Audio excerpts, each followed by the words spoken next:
ছেলে মেয়ে বেডরুমে বসে পড়াশোনা করছিল আর আমি ওদের পাশেও বসেছিলাম, বসে বসে ঝিম খাচ্ছিলাম। 8:30 যখন বাজে তখন ছেলে বলল, মা ভীষণ জোরে খিদে পেয়েছে, জলদি সে কিছু খেতে দাও।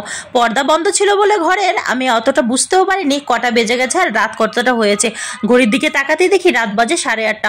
ফটাফট করে কি রান্না করব, তাড়াতাড়ি করে কিচেনে গিয়ে ছোট ছোট আলুগুলো নিয়ে একটা সিটি লাগিয়ে নিয়েছি, একটুখানি জিরা ফোড়ন দিয়ে বেশি করে টমেটো দিয়ে বানিয়ে ফেললাম টমেটো আলু। এটা খেতে ভীষণই ভালো লাগে, কিন্তু এর সাথে না আমাকে একদম রুটি খেতে ইচ্ছে হচ্ছিল না, ইচ্ছে হচ্ছিল একটু লুচি খাই। তো এই পাশে আলুটা সেদ্ধ করতে বসিয়ে দিয়ে আমি একটুখানি আটা আর একটুখানি ময়দা নিয়ে ভালো করে মেখে রেখে দিলাম।